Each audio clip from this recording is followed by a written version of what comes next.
You guys out in the field today? Yeah. Yeah, a little bit. Mm-hmm. Not a lot of people out. Right. No, I was on the river in Oshkosh today, and there was hardly anybody out. But that rain and that wind the last couple of days really chocolate up the milk, or made the water like chocolate milk. And Mm-hmm. I went, almost 8 hours of fishing, and we never seen a walleye caught today. Wow. Holy man. Yeah, they're there. I mean, we were marking them, watching them on live scope, watching them everywhere, and even out in the lake, around the mouth of the river and that. And there was nothing. I mean, it was just completely dead. I think we got 3 catfish and a couple sheephead, and that was it. Jeez. Not even any white bass. I mean, the white bass are in the river just thicker than snot, and couldn't get them to go. Huh.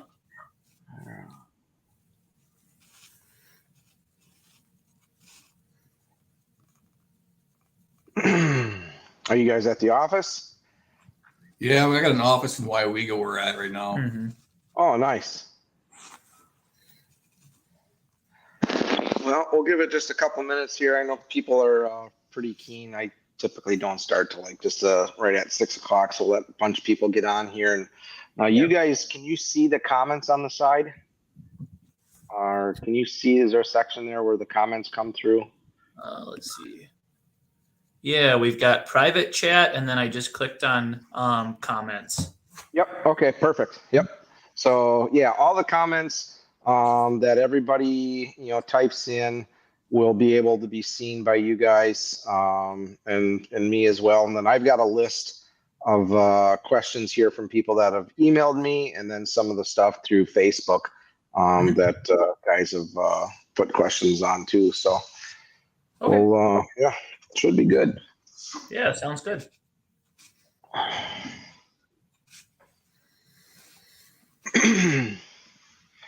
So where are your guys' main, where do you guys base out of? I'm out of Fremont. Okay.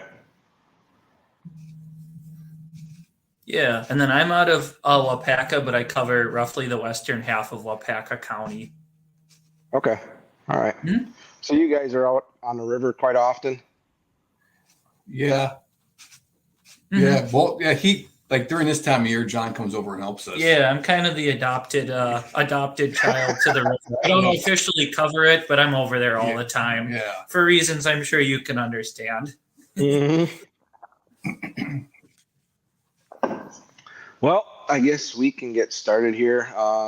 People will be joining in as we get going. But first off, why don't you guys go ahead and introduce yourselves, and we'll get started. I'm Jeff Nealing. I'm the Fremont Conservation Warden. Yeah, I'm John Kaiser, again, out of Wapaka, again, covering the western half of Wapaka County, and appreciate you having us, Troy. Hey, no, the appreciation goes to you guys for everything you do. I can only imagine, some of the stuff that you guys got to deal with on a daily basis. Everybody growing up, you always want to be out in the outdoors, and you talk to some people, and I even thought about it too. It's like, man, it'd be nice to be a game warden. And then you get to be friends with some of these guys, and I've got friends that are police officers and some game wardens. Like, you guys don't ever get to go out really and do much hunting and fishing because you're constantly working and taking care of the bad stuff. But, I'm sure you guys get to see some pretty crazy things. Mm-hmm. Yep.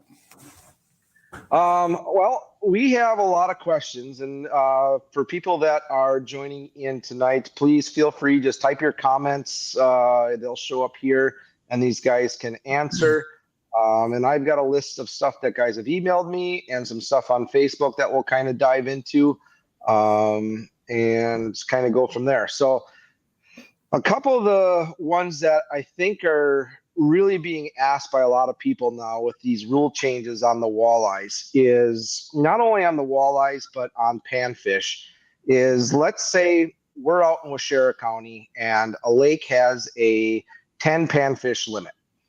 Mm-hmm. A guy goes out there, catches his 10 panfish, but the statewide is 25. Can that person now go to a different lake, or is he done for the day?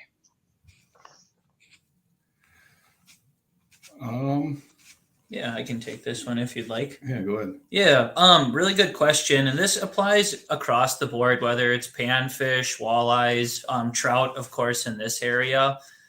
Generally speaking, that specific limit will apply to that specific water. And to keep it simple, let's say it's, 10 aggregate or total panfish for that lake.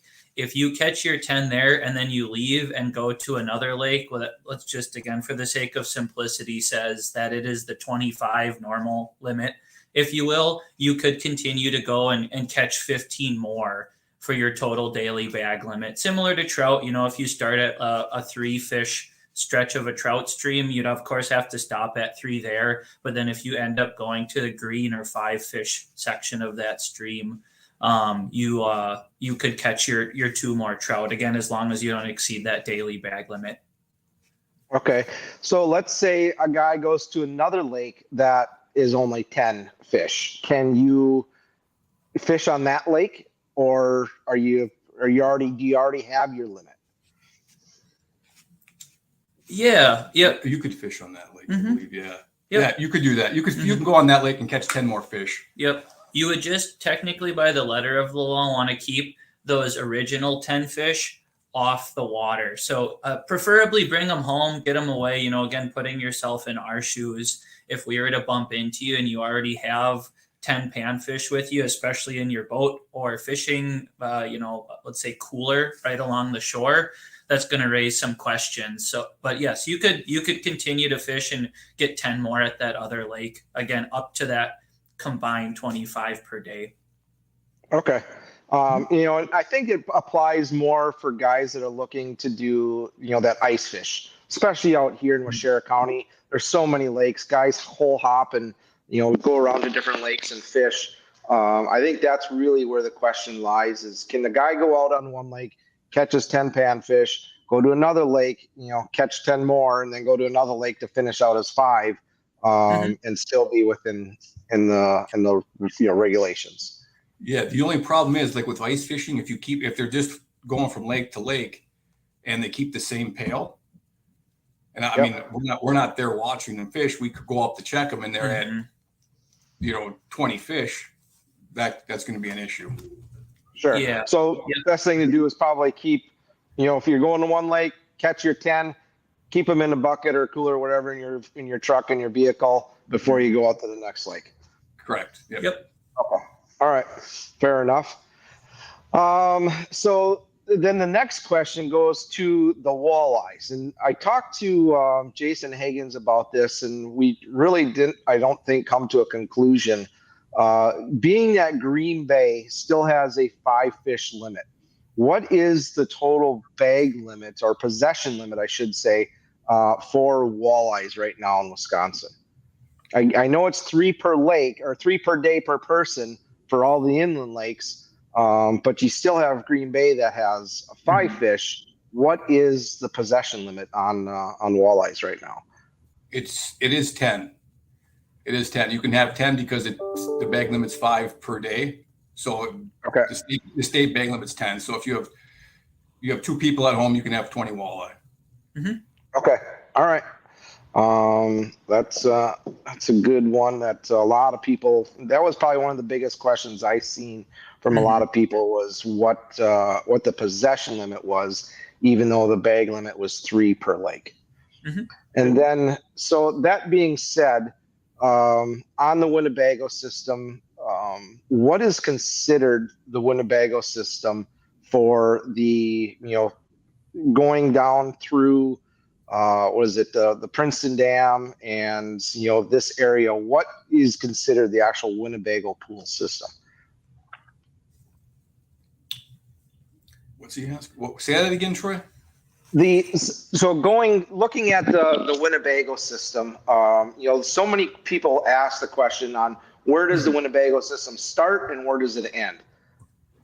So basically, if you come up to a dam, so like for me in Waiawega, so the Wolf River comes up, and I have the Wapaka River coming through Waiawega. The Winnebago system goes up the Wapaka till you get to the Waiawega Mill Pond. So once you hit a dam or a stop, that's the end of it. Okay, so even like for us going down to the Princeton Dam, or you've got the Fox River that comes flowing north. You could go into Eureka, and you've got the locks and stuff going through the Fox River. How far does that go into down south? Yeah, I don't cover down there, but John's pulling it up right now, so we'll get you an answer here shortly. Okay. Yeah, but again, like Jeff said, the simplest answer, and again, we don't get down to the Fox River region ourselves quite as much, will be essentially to the first, like he said, dam or impassable barrier. Yep. So what it says is mouths upstream, Winnebago upstream to the dam above Princeton, and all tributaries on the Fox and on the Wolf Rivers up to their first dam or impassable barrier. So it sounds like as far as Princeton, it would be the dam above Princeton is what the regulations say, which would be page 76 of our fishing regs. Okay, perfect. All right, so I'm just going to bring up some more here. All right, so I knew this answer, but I didn't want to answer. I wanted to get it, from you guys. A lot of people asking what constitute as baiting for deer: salt licks, mineral blocks, bird feeders in people's front yards or backyards. I guess I'll leave that. I'll let you guys answer that one. Yeah, it's basically everything you listed is illegal. Salt licks, all that stuff, the buck jam, corn, anything you throw down to bait or attract a wild animal there. As far as the bird feeders go, we have run into this before, and there are height requirements that are out there for bird feeders if people have them too low to the ground and deer can access them. Yeah, and I would say, Troy, that's an excellent question, and one that we, and I know I, being in Deer Central here, frankly deal with every day of the year, it seems like. A simple way to answer it would be what is legal, let's say in WAAC County or any other county where feeding and baiting is not. Essentially, like Jeff touched on, elevated bird or small game feeders inaccessible to deer. Scent drips up to 2 ounces, estrus, doe urine, something like that. One thing we recommend that people may or may not be aware of is a water source, be it a pool, a pond, man-made or natural water source is legal. And then, of course, food plots, which includes really anything naturally grown, be it corn, soybeans, any greens, apple trees, stuff like that. Where we run into trouble is, again, like Jeff said, as soon as people are taking something, be it corn, apples, any number of our fine products in liquid, granular, or mineral form, and placing it out to attract deer, even if it's the July and August antler growth mineral block, technically would not be allowed. Okay.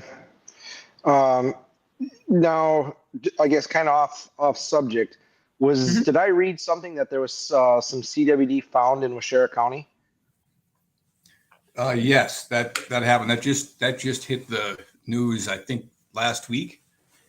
And I don't know too much about it yet. I know I have a meeting coming up with some people down in Washera County regarding that, I think next month. Okay. So what is that going to do for the people in Washera County? I mean, what kind of regulations are going to come of that for the guys looking, to get out deer hunting this upcoming season? I think it just resets the 3-year no baiting. So yeah, it's going to be another 3-year no bait ban from this year. Okay.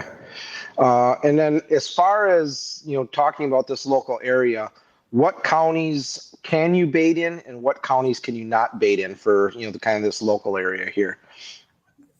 If there is any, there's not much. I think there's a couple up north. Yeah, let me double check here, Troy. That's a good question. I want to make sure I'm giving you the most current information as like you said, Washera County, and I'm certain others. We have found CWD positive deer, which again, resets the proverbial clock, right? If a deer is found in that county, it resets the 3-year clock. And if it's found within 10 miles of a county in an adjacent county, that resets a 2-year clock. This can all be found too on our DNR website. I just looked up, Wisconsin DNR baiting map. The closest counties to here will be Clark County to the west. Otherwise, Brown, Manitowoc, Kewaunee, and Dorr. So essentially the peninsula does still allow baiting. And that's the 2-gallon. Yes. Yep. Okay, awesome. So people are starting to ask some questions here. Nate had asked, can you go to Marinette Dam, catch one walleye, then go down to Peshtigo and catch another walleye? Because I believe the tribs right now are one fish, and it's funny because each tributary's kind of got their own deal, and then the Green Bay's got its own deal. So I don't know if that's something you guys can answer. Yeah, that's a good question. I think I can speak for both of us that we don't want to give you the wrong information, and Yep. I'm not aware of all and every regulation statewide. So in full disclosure, I'd be happy to get back to them about that. I'm not sure. Mm-hmm. Yep. No, and I appreciate that, and I don't want anybody to give any answers out that we don't know. And when I was talking to you guys earlier, if we can get answers, and then I'll follow it up on the page and direct message these guys, that would be great.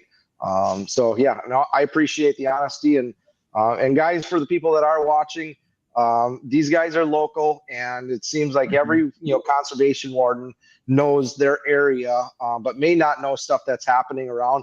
The one thing I've learned in Wisconsin is there are so many different regulations that even you guys don't know, and there's some gray areas, there's some truly black and white areas, but yeah, I know you guys aren't going to know everything, and I appreciate that. So let's see. Do you know, Zach had asked, how many years are left on the WAAC County baiting ban?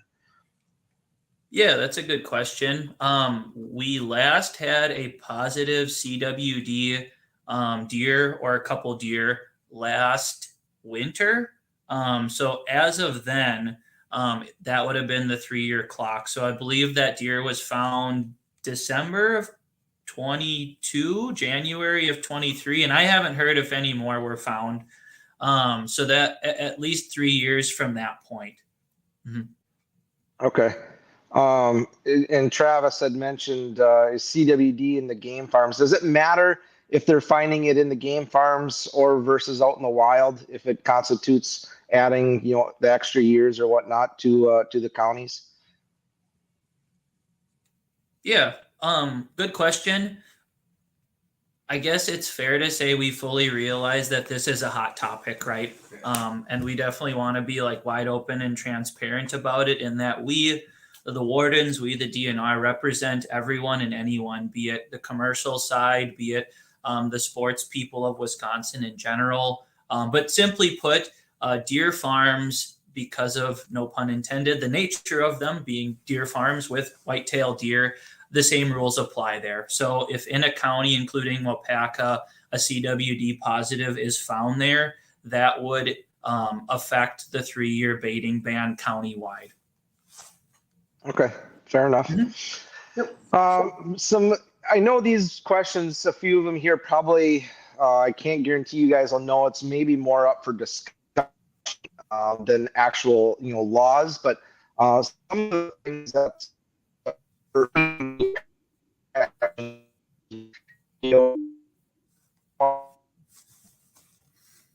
what's going to happen with the panfish limit dropping from 25 statewide to possibly a 10 or a 5 or just any reduced bag limit statewide? We missed a little bit of that. You kind of cut out there the first 10 seconds of your question. Mm-hmm. Yeah, let me just double check something here once. I'm going to fix the wonderful part of living out in the sticks and having crazy good internet. Yeah, no worries.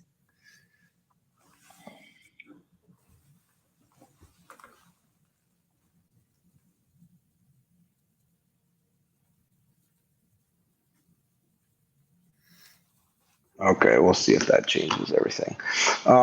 So the question was, will Wisconsin drop the panfish limit down from 25, statewide anytime soon?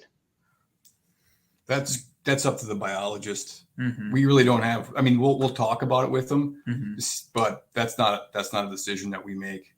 Yeah, Sure. it's definitely an ongoing discussion, and I think there was some questions for those who were able to attend the recent spring hearings revolving around that. But as far as we know, there's nothing official, like Jeff said. Yeah. Mm-hmm.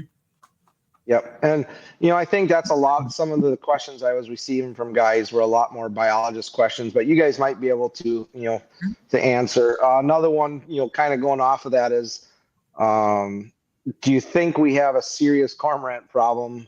And is it contributing to the loss of the walleyes? And, my question is, with the cormorants, I grew up on Winnebago. I look at all the beautiful trees that have been lost over the years because of, the cormorants and the pelicans and whatnot. Is there anything that can be done about that? Or is anything being done about that? I know there's like a federal deal where there's some guys that go out and dispatch a few of them, but that's about all I know. Yeah, that would be, without, again, guessing. I guess, to be honest with you, like Jeff said, I believe there are some programs that they're doing to control the cormorant population. How many that's impacting, I'm not sure. That would be a good question, again, for our biologists specifically. What I can say is that oftentimes when someone sees cormorants, sees pelicans, sees these birds that live on the water, right, and a large part of their diet is fish, that it leads someone to think that they have an enormous impact on X, Y, or Z fish population. And at least speaking here at a local level, I've never heard that to be confirmed necessarily. But to get to the specifics would be a great question for one of our fisheries or wildlife biologists. Okay.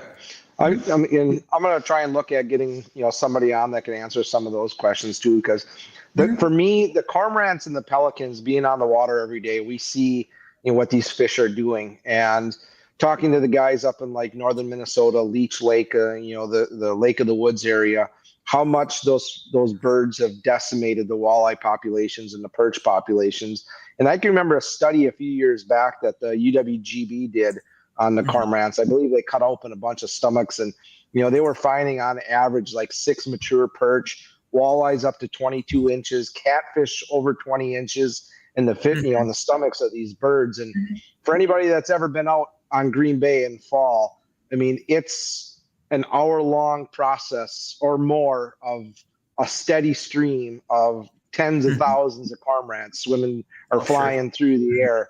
And, that's, they're coming down, they're feeding on, our perch or walleyes, 10,000 birds times 4 to 6 perch. That's a lot of fish they're taking out of the system.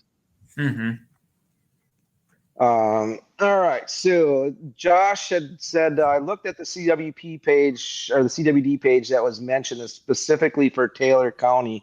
It shows 0 for any positive deer. But why is it still banned? Jason, that would be for the baiting.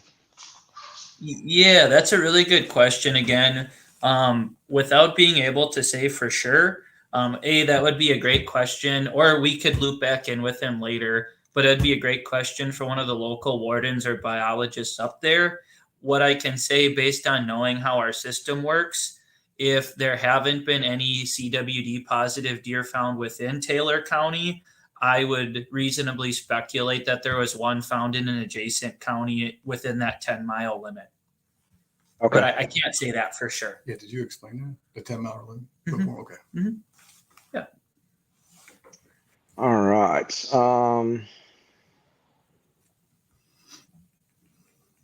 Let's see. Zach had asked, when is the 5 or 7 year test or trial on White Lake and Waiwiga for 10 panfish, 25 total up? Boy, I don't know. Right now, is he saying that there's a 10 where's the question? Zachary. Right now, it's a 25 limit on the Waiwega Mill Pond. Okay, it is 25 on the Waiwega Mill Pond. Yeah. Mm-hmm. Yep. Okay. It's White Lake, just north of there, probably maybe like 5 miles. Mm-hmm. That's a different set of rules up there. Okay. So I know some of these lakes, in Wisconsin, they had, tried these. It was considered or worded, I guess, as a trial. I don't think there was ever really an end date to some of these lakes. Maybe you guys can chime in on that. But some of the lakes out by me, they're doing the trials on the 555 or the reduced bag limits through the spawning time period. But I don't know if there truly is an end date. Is there? Yeah, so I don't think there was any hard end date set where it would stop at a certain point and go back to the 25. I want to say, based on conversations with our biologists, as well as I think, again, some questions in the spring hearing, a week or two ago, we're getting to that window with a lot of our originally regulated, or the regulations changed on those lakes, where now our biologists are seeing the data, continuing to do surveys, and kind of taking a step back to see what is working and what isn't. And my understanding, again, well, this would be a great question for someone's local fisheries biologist, is that different regulations, whether it's the 555, 10 aggregate, or 10 and 25, any number of the combos, right? They are seeing different results, which is kind of interesting. So I think they're kind of in an evaluation period or window right now. Yeah, it's reassessing everything. Mm-hmm. Okay. Yeah. Bob had a question here. Is it true we are able to spear or bow shoot flathead catfish? And if so, is the slot size still in place? And if so, how is the slot size really even plausible? Yeah, so they can. Yep, they can shoot them. I know what he's saying. I get what he's saying, and I know that what's happening. It's tough. It's a tough situation. Really, it's not. They can. Yes, they can. They can, and the slot limit is in effect. Yep. Yeah, and I guess to add to that, similar to what we have right now with sturgeon spearing, right? The onus or that responsibility then does go back on that angler, if you will, whether it's bow fishing, by hand, whatever it is.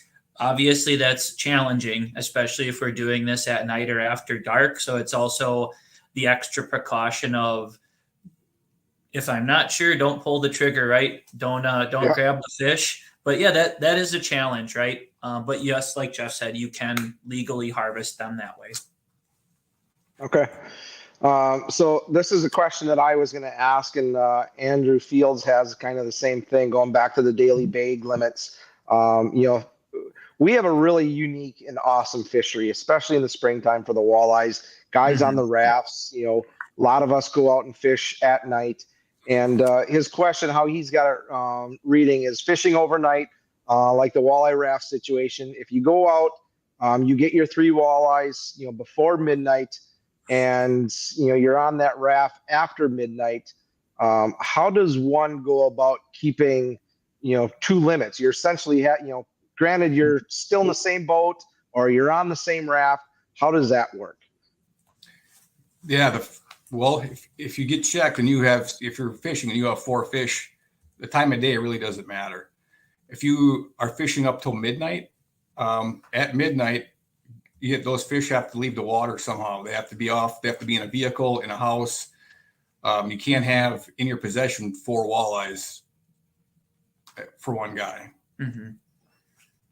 So they have to be separated, is what I'm trying to say.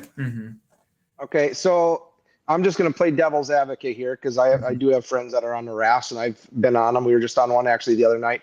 Sure. If you catch your fish and you've got your limit, can you clean them on the raft and do something with them, or bag them up or whatever before midnight? Or do they technically physically have to be off that raft or off your boats and on dry land someplace? They have to be off the boat or off the raft, or they can't be in possession of them. Mm-hmm. Okay. Yeah, and I guess if it helps, which we as wardens, obviously we're generally speaking sports people ourselves, right? So we do try to utilize discretion. We do try to be understanding, but obviously our job is just that, to enforce the laws. To read it again, right from the regulations here, this is on page 9. It is illegal to possess or fish for more than the daily bag limit of fish while you're fishing or while you're on the water, shore of the water, or on the ice, regardless of number of days fished. So essentially, those fish, one way or another, do, again, by the letter of the law, have to be removed, from the water, from the shore. And generally speaking, I don't believe filleted fish are supposed to be possessed on the water unless you're on the raft having a good time consuming them within your legal daily limits. Okay, and that brings up another great question. Me being a guide, I get asked all the time, can we do a fish fry out on the ice? And what is the law as far as if we're out fishing and we catch, however many fish, obviously, we're staying underneath our legal limit. Can we legally clean them on the ice and have a fish fry while we're out there? Yes. Yep. You can do that as long as you take the carcasses with you. Mm-hmm. Yep.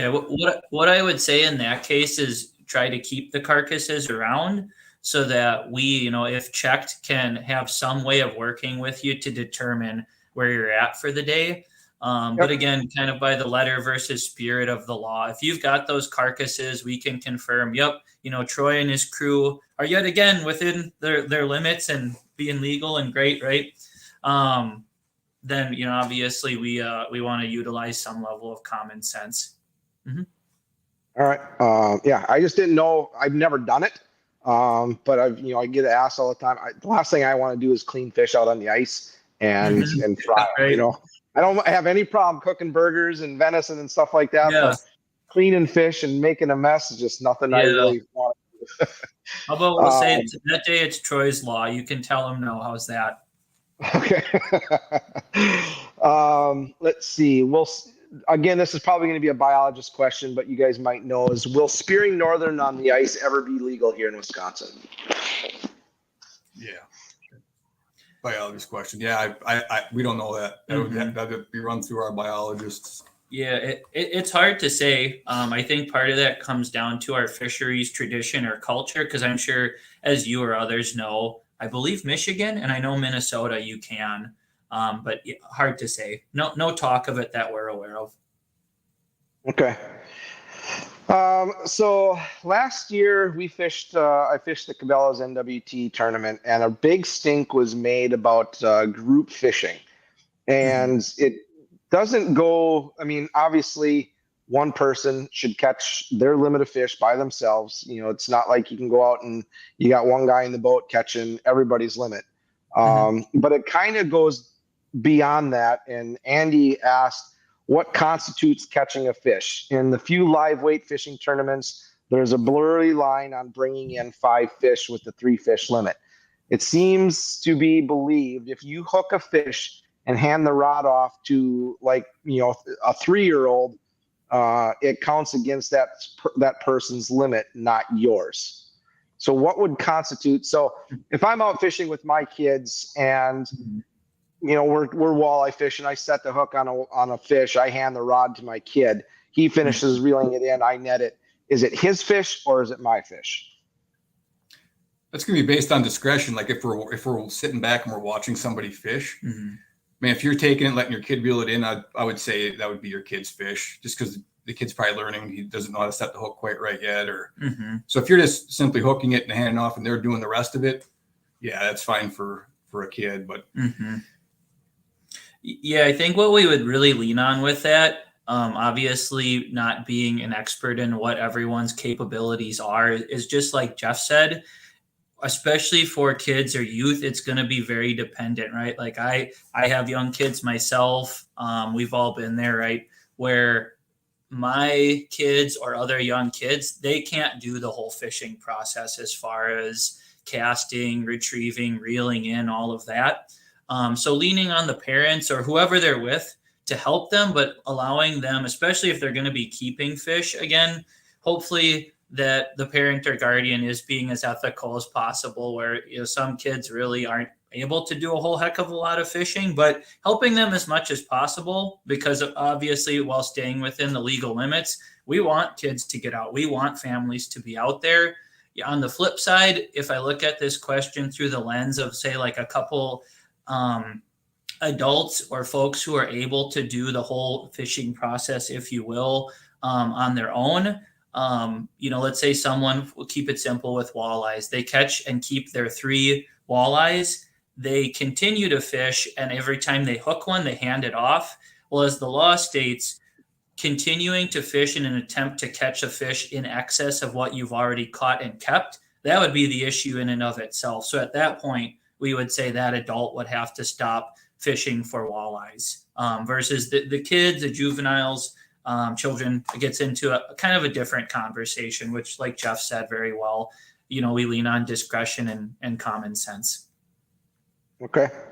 And, you always see, whether it be hunting or fishing, you got that, you're always going to have that one guy that's going to bring his 1-year-old baby out just to, tag another deer or put 3 more fish in his boat because there's technically a second person. And I would guess that you guys would frown on something like that.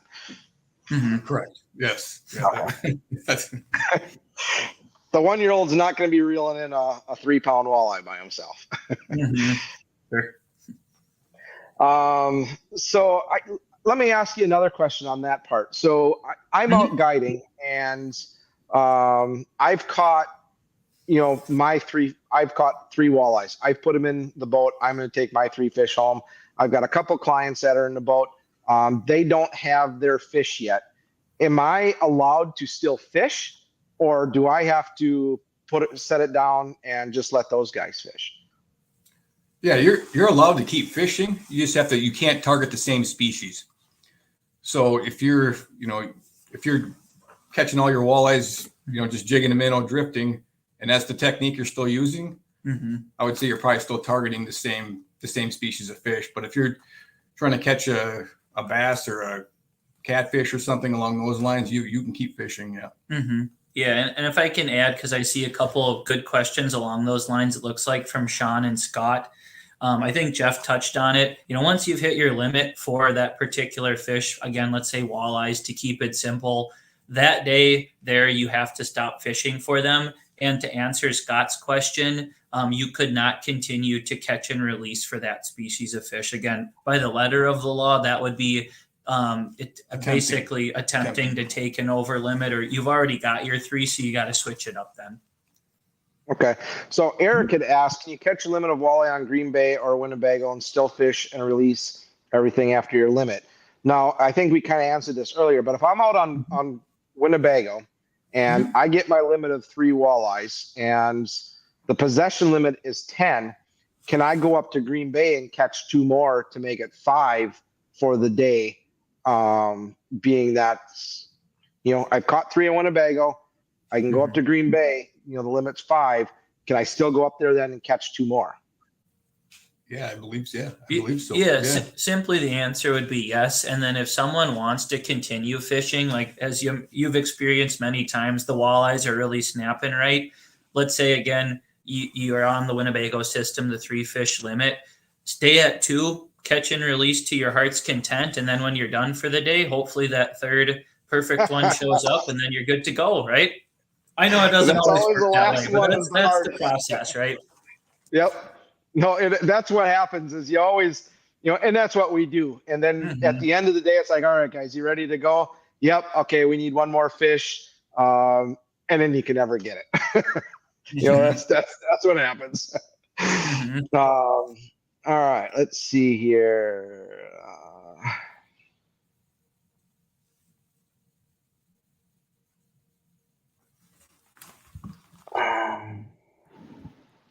So Bob asks, why does the boating law of operating fast within 100 feet of another boat or dock only apply to lakes and not rivers?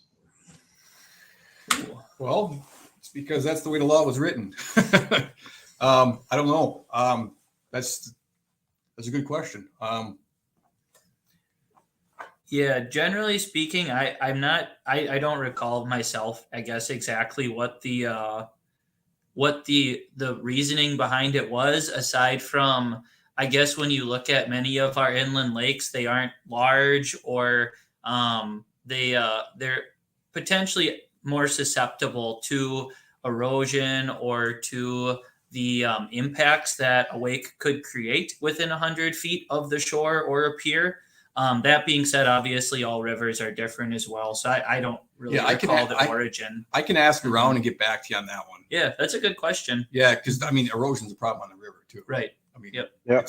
Well, and it's safety. I mean, I try and be as courteous as I possibly can when I'm fishing the rivers. You know, if there's a bunch of boats, all stacked up on the bend, it happens to all of us, right? You get these guys that it's typically on the front of their boats. They have an IL or an IA in front of their letters. For whatever reason, they're the ones that go by, and create a wake. Or you get these guys that, think they're slowing down and doing everybody a favor, but they're just plowing water and, making things worse.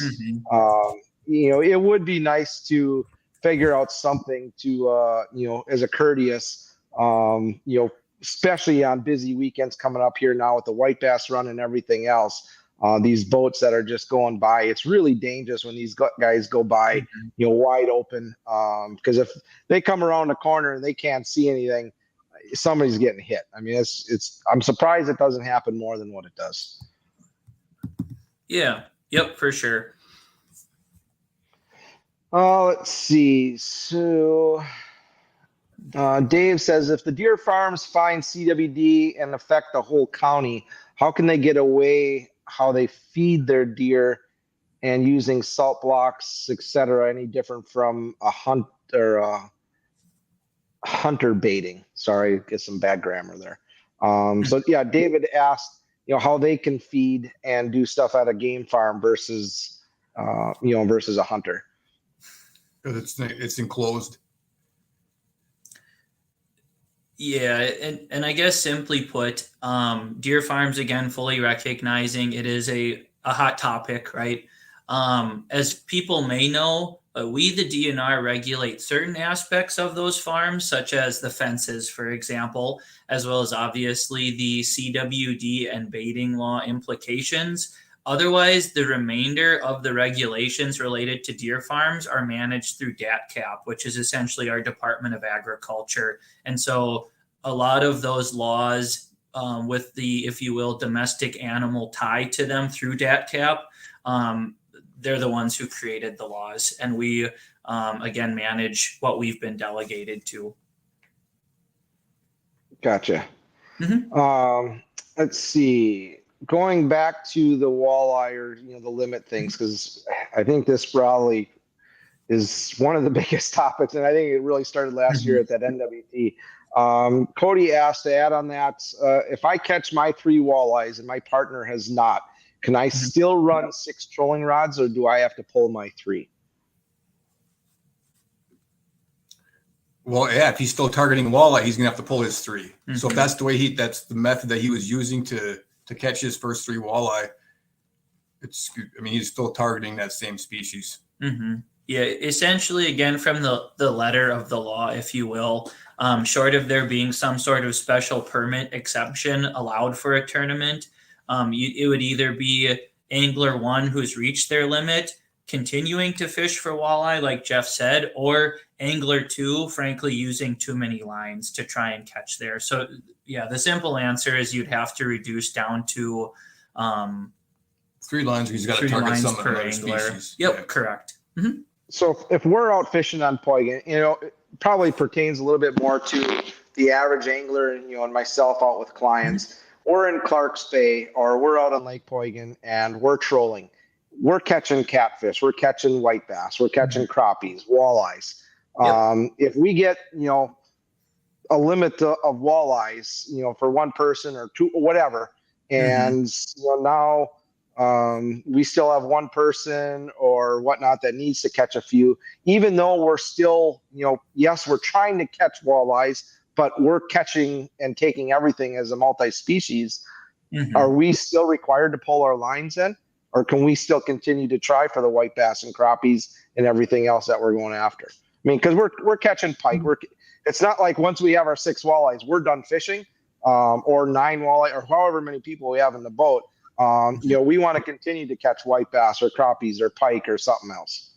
Yep. Yeah, you can do that as long as you're catching different species on whatever you're attempting. Whatever you're using to catch your walleyes. If you're picking up white bass on them, you can still catch white bass. So you can continue to fish with that.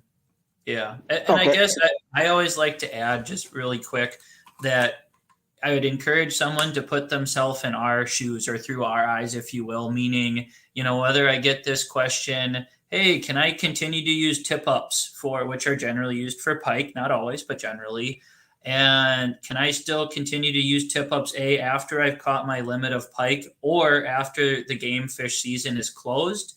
Well, if I walk up to you and you're crappie fishing, but with a huge sucker minnow, that's going to be, you see what I'm saying? That's going to be a discussion point, right, Troy? Or if conversely, like on the Wolf River, you are fishing with a jig and a minnow or a Wolf River rig, you could catch anything, but if we're sitting back watching and it's walleye, just that's how the fish are biting, again, then we would encourage you to try a different lure, essentially. But if you're catching a really well-rounded bag that day, yeah, have at it. Okay.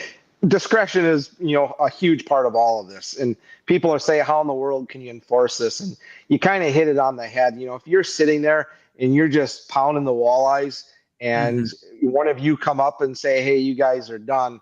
And the guy's like, no, I'm fishing for white bass. You haven't caught a white bass in 4 hours, but you've caught 30 walleyes. It's a discretion thing, guys. You got to be smart about it. It's sometimes just common sense. Right now, this time of the year is really unique because you've got walleyes going one way, white bass coming up.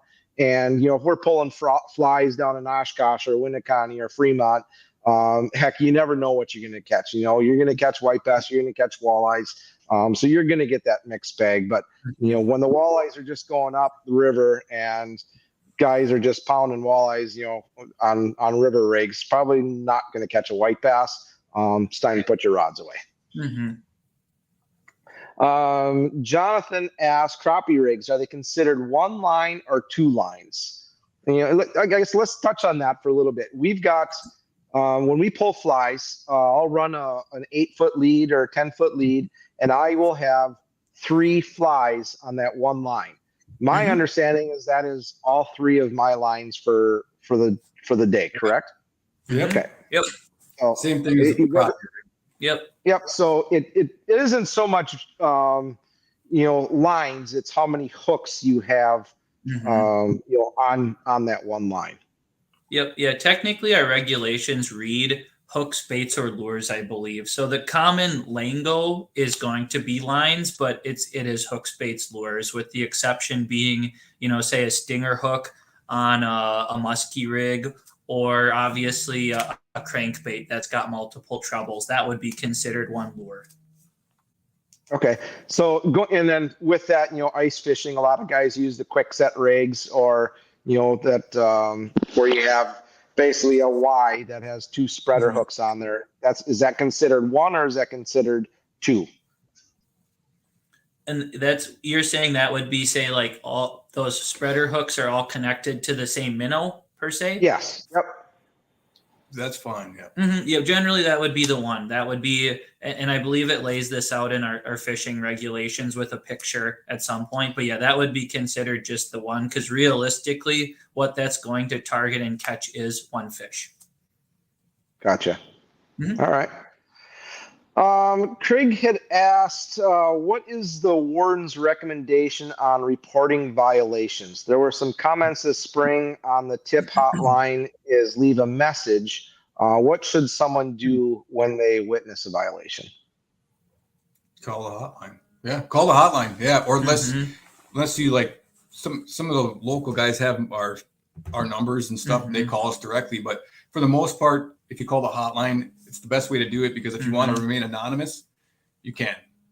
If you start calling us directly, we kind of know where you are. So, yeah, but when in doubt, make the call. Whether it's you can call or text that hotline number. I think we'll both attest they will get a hold of us on Christmas Day or 3 a.m. They've actually called me twice since we've been on this. But like Jeff said, you can always, when in doubt, if you don't have the hotline number handy or you want to, your local police or sheriff's department, we work very closely with them. They will give us a call as well, or you can certainly reach out to us on our local number. And I know one big hang up, like Jeff said, through the hotline, we can give anonymity because people can just not leave their name or number. We do prefer they do because that helps us get more info, but we work very diligently to make sure that anyone and everyone stays confidential. And there are certain state law protections for that. So I do want to, and we want to reassure people that when you call us, we are not throwing your name out there because we value the information that much. Very good. Sean had asked, so these guys with counters, the guys keep clickers or whatnot for their fish. Like I saw the other day, one of the guys had a counter with over 100 fish. That's illegal, right? Sean, maybe I'll chime in a little bit. As long as he's not keeping 100 fish, you can catch and release as many as you want. It doesn't matter. But once you have your legal limit of fish, you are technically done fishing unless you're going after a different species, correct? Mm-hmm. Yeah. Yep. Yep.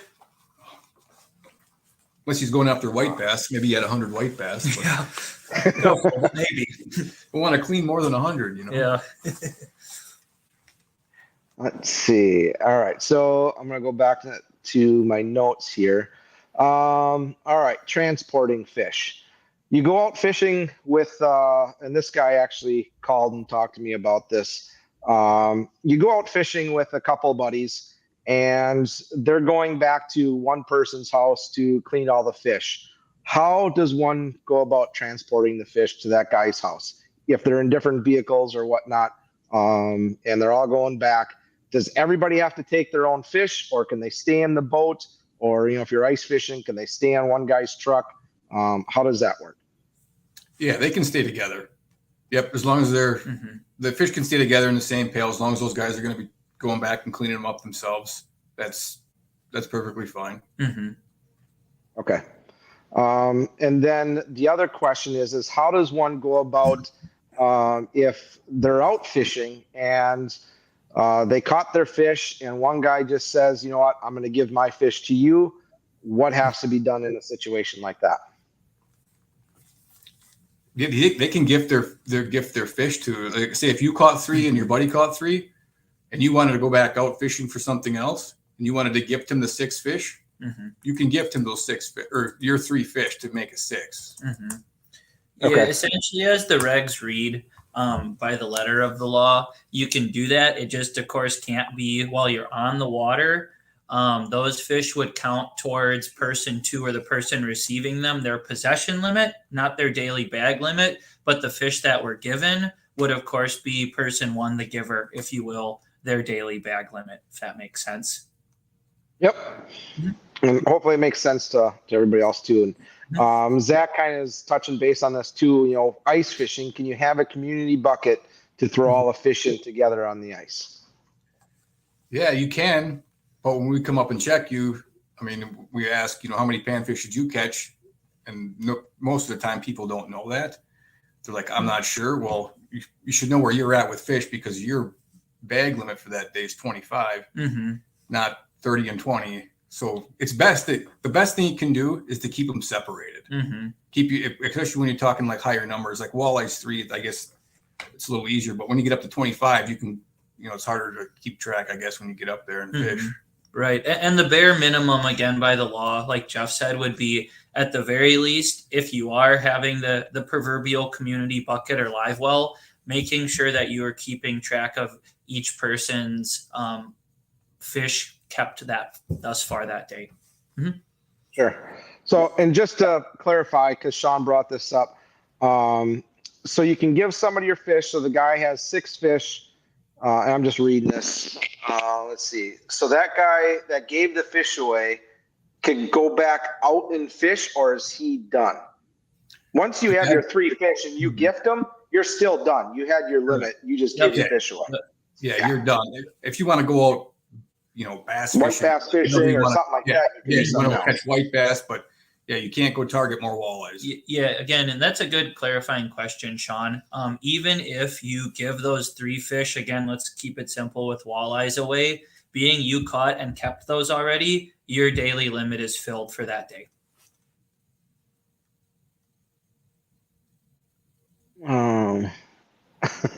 Oh yeah, people are always like, you guys can read it too, but all right, so yeah, I guess that answers that. Let's see, a guy had a hunting question. Yeah, and it goes without saying, we always welcome these calls, whether it's to our customer service line, us individually, and everything we're saying is reflected in our hunting and fishing regulations. So rest assured, we're not pulling it out of thin air. Sure. Yep. ATV seating. It's kind of a crazy law, especially ice fishing. And we had a pretty long conversation with Jason about this one day too. Is there any, like, looking forward here, anything to change that law to have 2 people on a non-2-up ATV for ice fishing? I get, and if you're out trail riding, you don't want 2 people on a machine that isn't made for 2 people. But if you're out ice fishing and you're driving 5 miles an hour out on the lake with guys to go out to the spot, why is that illegal when you can have a sled with 10 guys in it, doing 80 miles an hour, and that's perfectly legal? Is there anything that's being done for this whole ATV thing? Not that I'm aware of. Yeah, last I had heard, there may be discussions. That'd be again a good question for one of our local rec wardens, but again, it goes without saying, this is a hot topic, and it's one that does come up quite a bit, of course.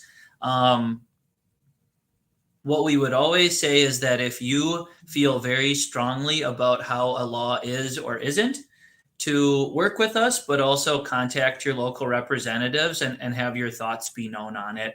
But as far as any imminent changes, I'm not aware of any at this time, but I believe there is some discussion going on. Okay.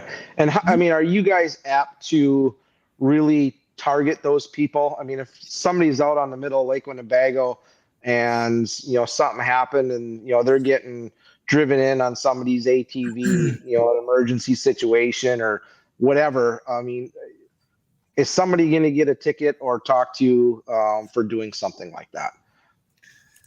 I mean, they make it talk to about it, but there again, it comes down to discretion. I mean, right now, I think we're kind of still in the education phase of that. So, you might get talked to about it, but I mean, as far as it depends what you're doing, I guess, when we contact you. Okay. Yeah.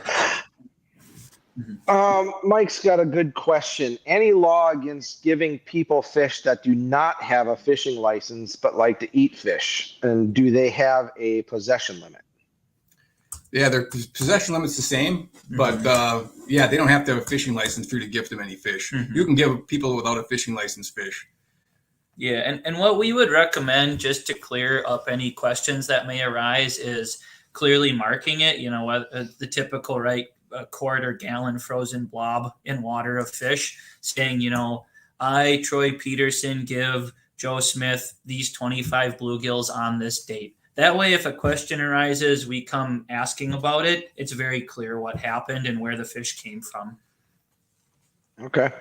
Bob asks, is it legal to fish for a species of fish after you have reached the possession limit for that species? So example, I have 6 walleyes in my freezer. Well, Bob, we're just going to say you've got 10 because the possession limit in Wisconsin's 10. So you have 10 walleyes in your freezer that you caught. Can you go out and fish for walleyes after that? Boy. You simply put, the answer is no. Yeah. Whether it's squirrels, walleyes, anything else. Once you've reached your possession limit, that is your total regardless amount of days limit. So no, you'd have to either gift walleyes or get to eating walleyes before you could start fishing for them again. Okay, fair question. Thank you. Back to the hunting question. Is it legal to shoot deer out of your window? The simplest answer is it depends. Jeff loves that answer when I give it to people. But joking aside, generally speaking, and if you want us to dive more into this, we can. Generally speaking, the answer is yes. As long as you are in an area, generally outside of a municipality, that being a village, city, someplace that restricts the discharge of a firearm and or bow or crossbow. So again, keeping it very simple. Let's say you're out in a township or out in the country, if you will, where there is nothing restricting discharge of those things. You are, let's say, again, to keep it simple, in your own house. Therefore, you have your own consent to be discharging a firearm there. To put it very, very simply, Troy, a house or a residence under those circumstances is essentially a large ground blind, as long as all the other rules are being followed. Licenses, hunting hours, shooting hours, feeding, baiting, etc. Very good. Let's see. I was trying to find my other list here.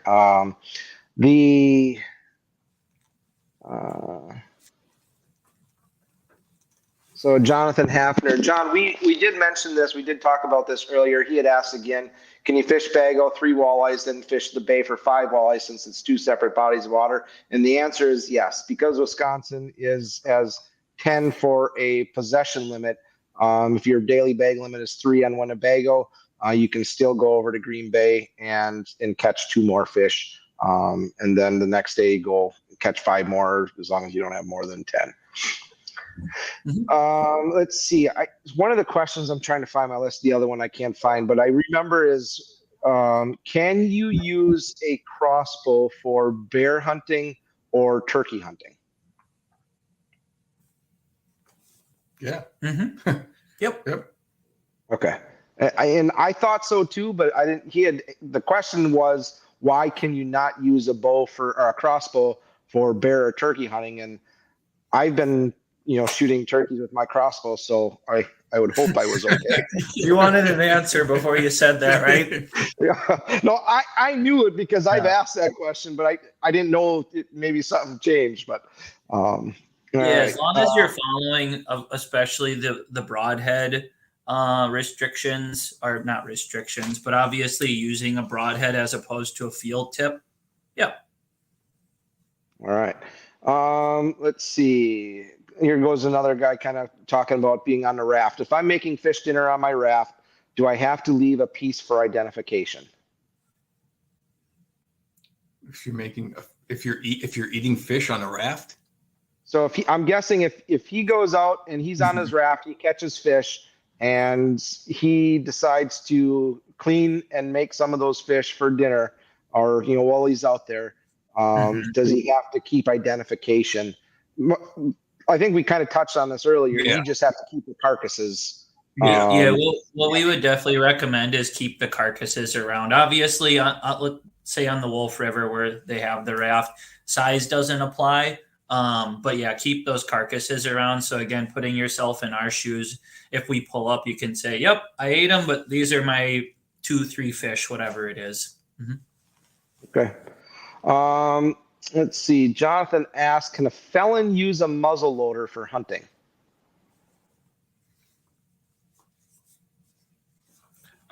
Yes, simply put, in Wisconsin, the answer is no. The reason for that is Wisconsin state law prohibits anyone with a felony conviction from possessing a firearm.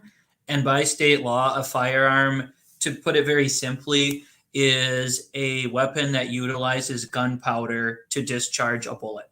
So therefore, a muzzleloader at the Wisconsin state level, the federal level is what you. Yeah. Yep. The That's what it is. federal level is different, which maybe muddies the water, but at the state level, the simple answer is no. Okay, perfect. Let's see. One of the other questions was something to do with the wolf population. We won't even get into that because it's nothing really regulations. I think I've got everything there. Yeah, I think that's the list of everything I have. Is there anything that you guys would like to add that you see on a pretty daily basis that would be very good information for these guys to know, stuff that comes up, on your daily drives? Yeah, I mean, for the Wolf River, when you're out there, just keep your eyes peeled, be safe. Yeah, watch out for other people because things get busy. I know this weekend there's a couple tournaments on the river, so the boating activity is going to be picking up. So just keep your head on the swivel and be safe. Yeah, and I would just add, similar to that question before, we fully are cognizant of the rumor mill, if you will, about what wardens do or don't do or have done or currently do.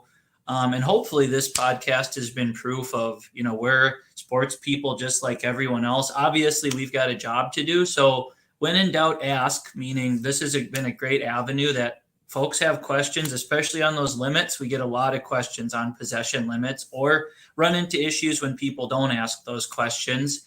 Give us a call, give our customer service a call, double check the regs to avoid having an issue incidentally.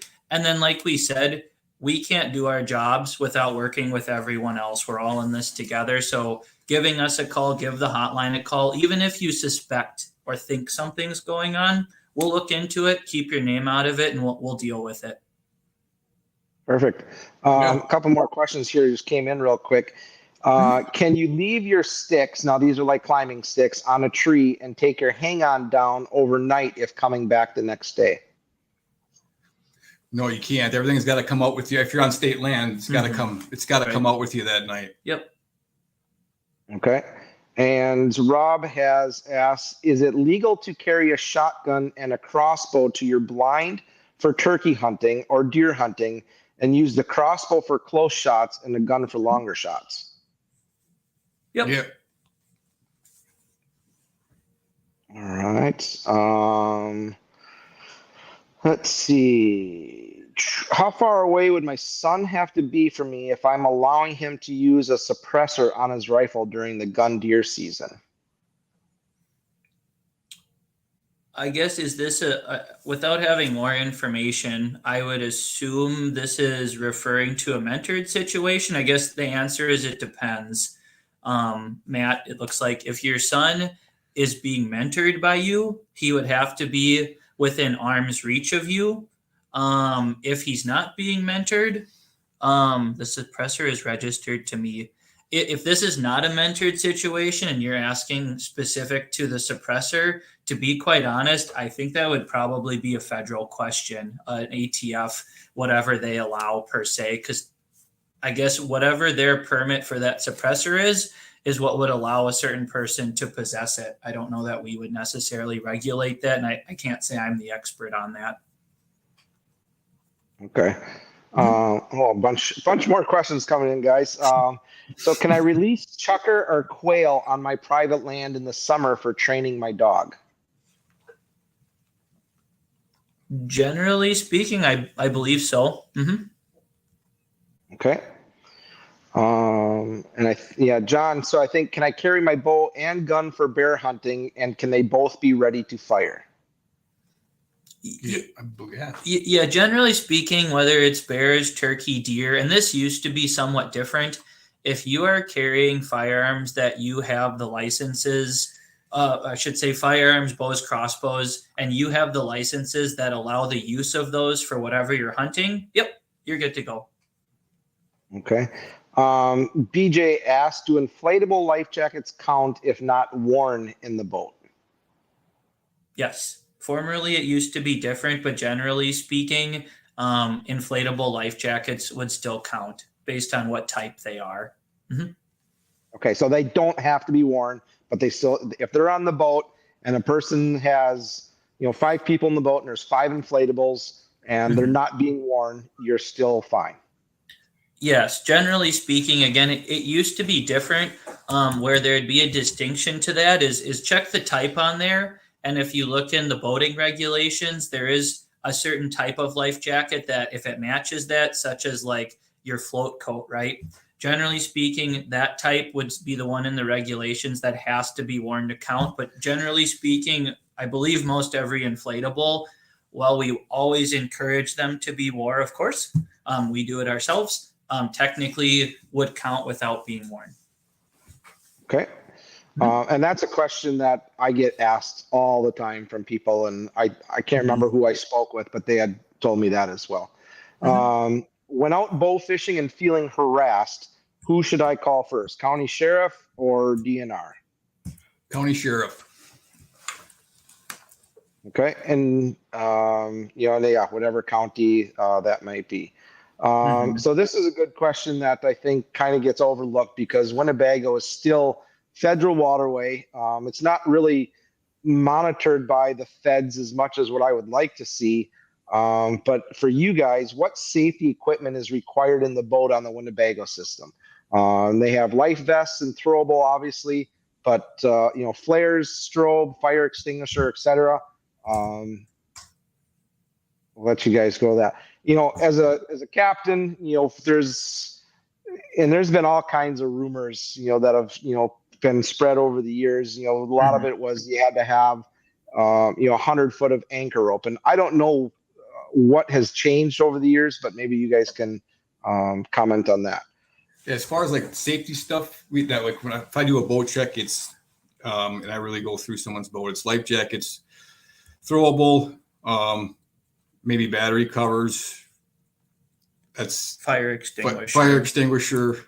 That's just your basic stuff. Yeah, and from the federal purview, and without getting into the weeds on it, if someone looks deep into the federal statutes, I believe there is some differentiation on, say, the Wolf River versus the larger lakes based on how it necks down, and they measure the width of the river. Without getting into the weeds on that, again, I would double check the Coast Guard regulations, which generally are reflected in our boating regulations, will be a noise-making device, audible, I think, up to a half mile, flares, all of that good stuff. But that would be, again, something we would lean on the Coast Guard for, generally speaking.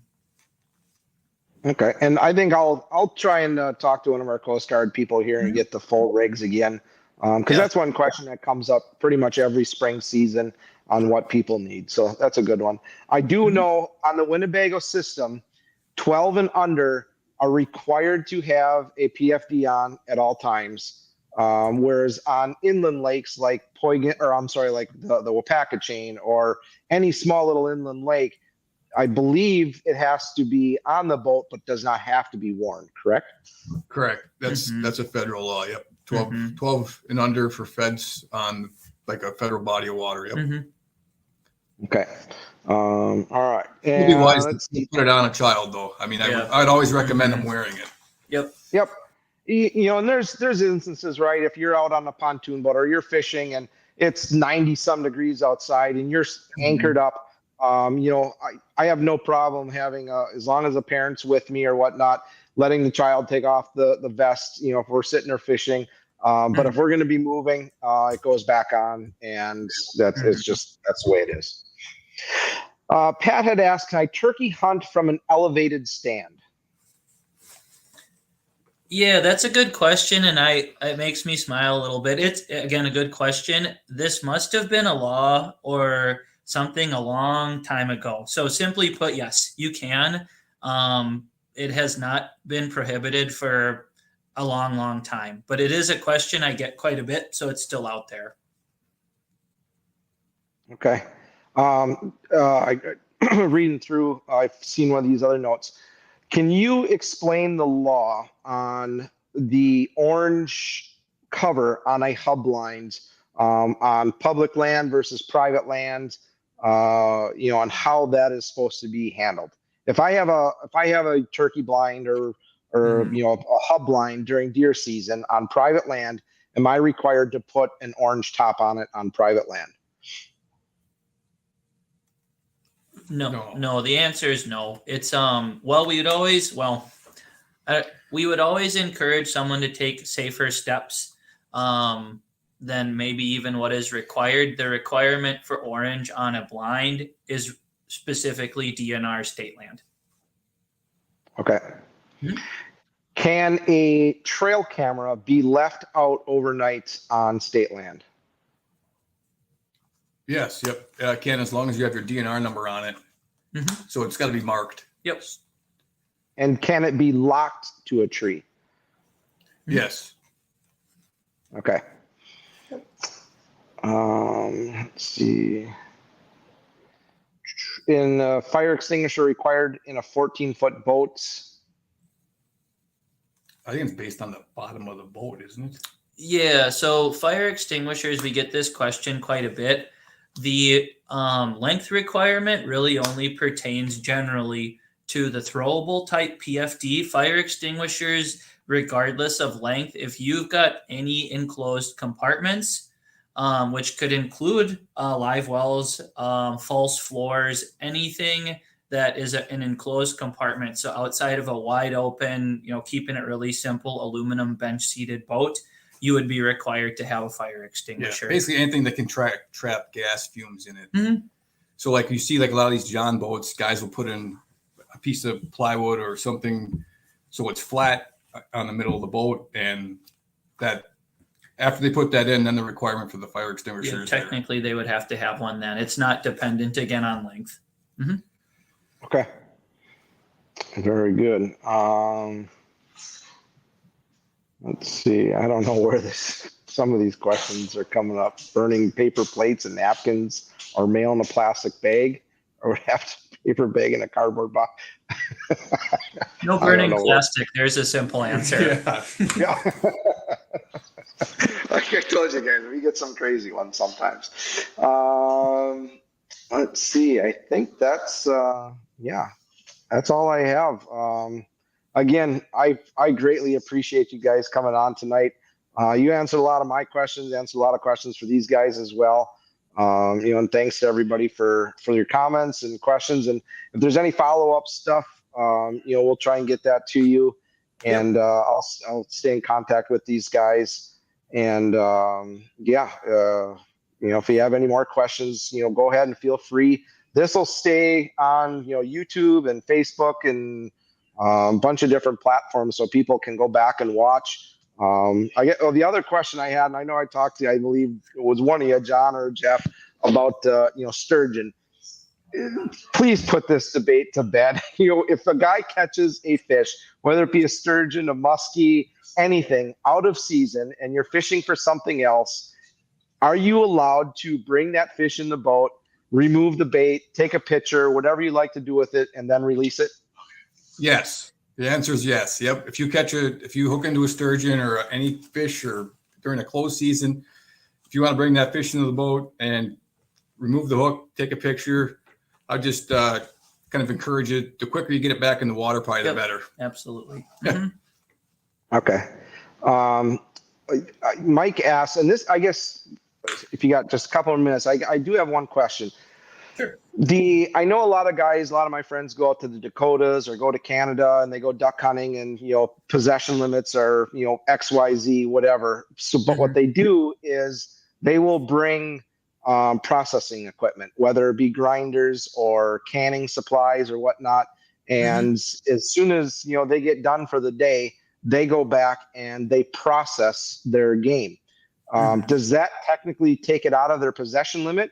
And then Mike had asked, does grinding meat, is that considered processed?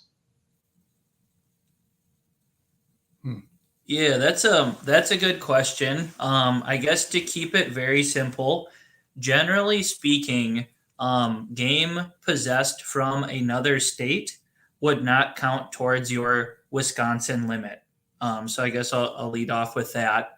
I would also then lean on the other states to know what you can or can't do. So for example, in a former life, I worked in Montana, and they had very specific requirements in that state as far as how, let's say, waterfowl was transported, possessed, what had to be kept. And by more often than not, unless you were eating it right then and there, by processing it or let's say breasting it out, you would find yourself frankly in violation of their laws, which reflected federal laws in that case. So I would lean on that state to see what you can or can't do. But no, by simply processing them, let's say within a state's legal means, as long as you're still possessing that animal, whatever it may be, short of eating it, and then of course going back the next day for your limit, you would, as long as you possess it, it still goes towards your possession limit, I think is the simplest way to answer that. Okay. Yes. As far as grinding meat, is that processing?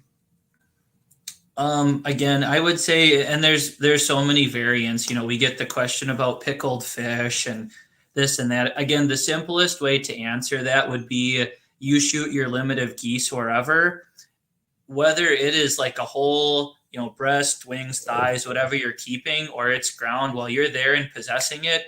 Again, I would say that you are still in possession of that. It's not consumed, and that would be part of your limit. Otherwise, theoretically, you could grind and grind and grind and have a freezer full of ground meat, which is still, counts towards, whatever birds in that case that you shot.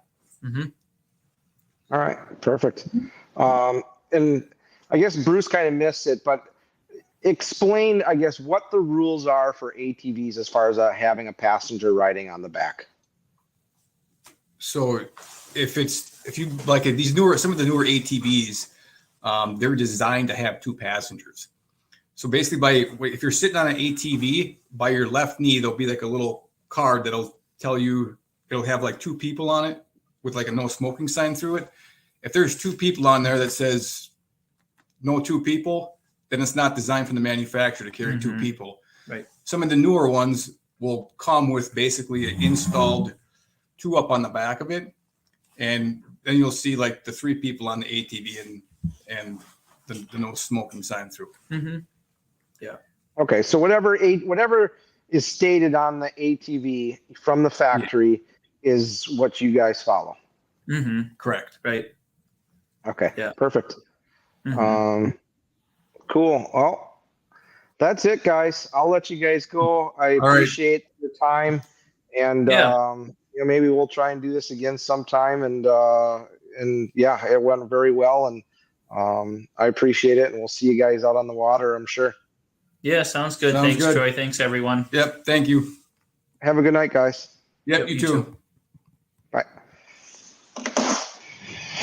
All right. Well, I hope a lot of questions got answered. A lot of stuff a lot of gray area, I think, that was made pretty black and white for a lot of people, especially when it comes time to limits and fishing, and just kind of keeping track of what you guys are doing. Stuff that I thought was okay.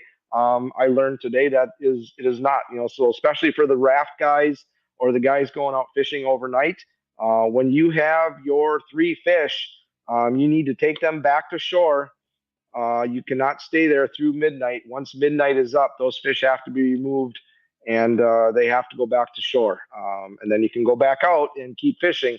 But those first 3 fish you caught have to go back and stay off, whether it's the raft or your boat. So just something that you guys should probably start to follow. I know it was something that I was unaware of, and we'll know here going forward. As far as fishing reports, let's get into that. We spent today out in Oshkosh. Prior to today, the fishing had been pretty decent. Guys are catching a lot of perch in the river.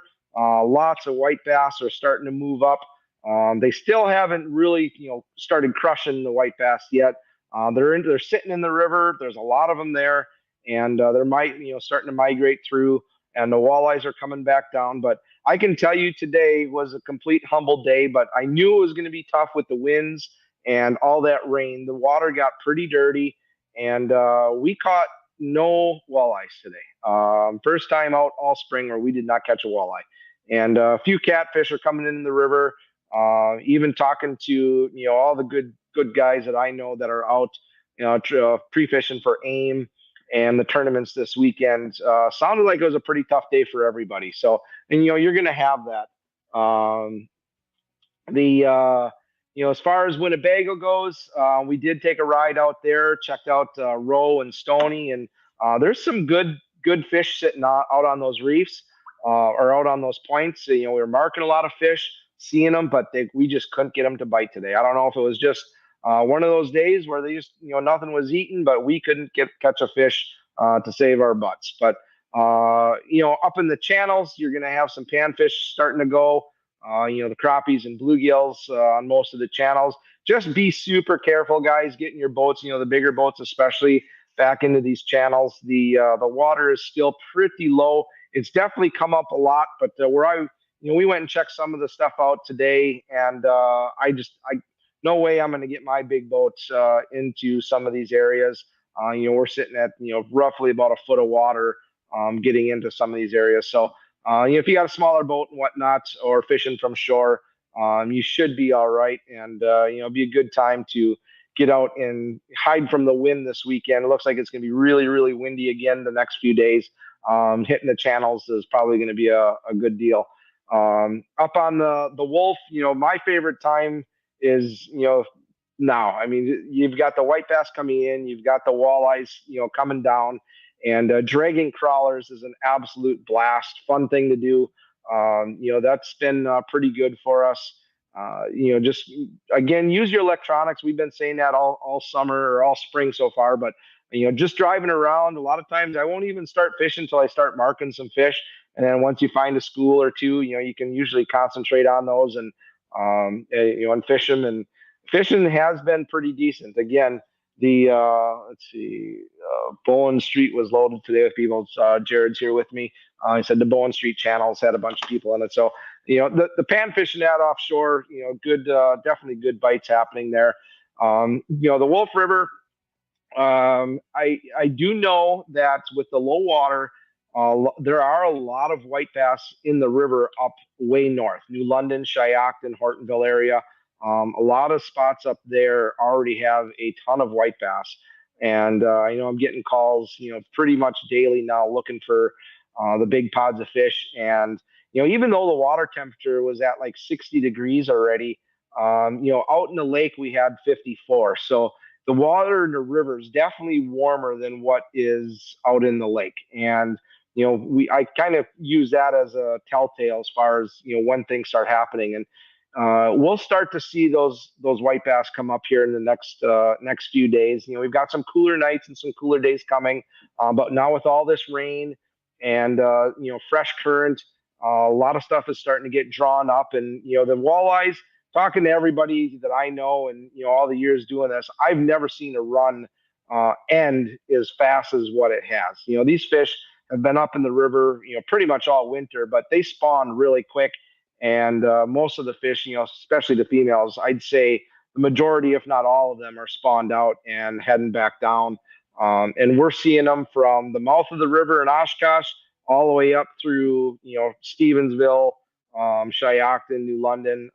There's spawners, still, everywhere, but the majority of them have moved through, the New London, Fremont area, and are starting to see, a lot of them in Winnebago and Oshkosh and out into the lake. So, for the tournament guys, everybody that's fishing, it's pretty much a lot of males, and guys are getting a lot of fish dragging crawlers, in various places. So just hopefully that helps you guys, when it comes time to making decisions on where you're looking to go. It has been, a little bit slower in Fremont. It seems like it's kind of that transition period. When the fish go upriver, they're all tight together. And when you find a pot of them, they pretty much stay there, and you can, pound on them, for a few days. Once they get done doing their thing, it's fair game then. Nobody really sticks together. They turn back around, they catch the current, and poof, they just flood out and they're all gone. And it's a little bit harder to stay on top of those bigger schools than when it is on the uprun. You just gotta, look for the areas that are holding some bait. See if you can find some bait fish, and places that are warming up. Always look for that degree or two warmer water temperature, because it's typically where you're going to find some bait. and you're probably going to find some walleyes in there too. I know, earlier this week, I was watching a lot of people fish, the deeper edges, where the fast current and stuff was in the river. And I was staying away from the people, just using side imaging to, kind of scan and move up, transport and move out through the area, and seen something that looked like walleyes up into some shallow areas. We took one cast up into there, and boom, right away it was like a 19-incher. So just goes to show that these fish don't all ride the fast current back down. If they find an area that's shallow, a little bit less current, and it's got bait, they're going to stop and they're going to start to feed. And right now you just got to keep looking for them. If you get a chance, I would strongly suggest, if you're a troller, start trolling, out on Poigan, the buoy line down into Clark's Bay. I know a lot of fish have dumped out, and a bunch of fish are going to be caught there as well.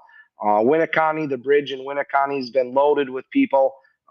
Guys are pulling flies there. Leeches are available at pretty much all the bait shops, and the river rigs with leeches. It's always a good time and great way to catch the walleyes. And then obviously in Oshkosh, we've been pulling flies, we've been dragging crawlers, and trying a bunch of different things. And I said, up until this rain in this dirty water here, we did really well in Oshkosh, and a lot of fish. And for that matter, give Rachel a call at Fox River Bait. She'll keep you up to date on what's happening. And obviously, if you're looking for bait, they've got pretty much everything in stock. They've got leeches by the pound, and plenty of bait for you guys for the upcoming weekend. So that's what I know.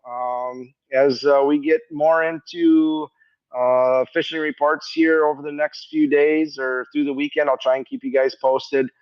We do need this wind to settle down a little bit, and let this water clean up and get a little bit clearer, because right now it's pretty dirty. And I suspect that this weekend it's going to be probably a little bit tougher for most guys, just from what I've seen. If you're going to go, I'd probably send people up to the, from north of Fremont, Wylands, Gills Landing, from there down through Fremont. I'd just find some nice long straightaways and drag some crawlers, and you guys will probably pick up a few walleyes. And then white bass, you can go up to New London, start looking in some of the deeper holes where you've got a bunch of trees and brush down, and cast some slip bobbers or some tube jigs or some crappie jigs up into the trees with some small minnows or whatnot, and I'm sure you'll start to pick up some of the white bass too. Like I say, I know they're down in Oshkosh. We just need a couple warm days and the clarity to come through, and those fish will start biting. They'll be able to see the baits. So that's what I got. I appreciate you guys tuning in tonight. Next week we'll have probably just a standard regular Tuesday night again, and I want to thank the boys from the DNR for joining us. Two really great guys. I know we've been really working hard to get this done, and I appreciate everybody's patience, and thanks for tuning in. We'll catch you guys next week. Enjoy the weekend. Good luck if you get out, and please share some pictures and stories. And yeah, we'll catch you guys on the water next week. Have a good night, everybody.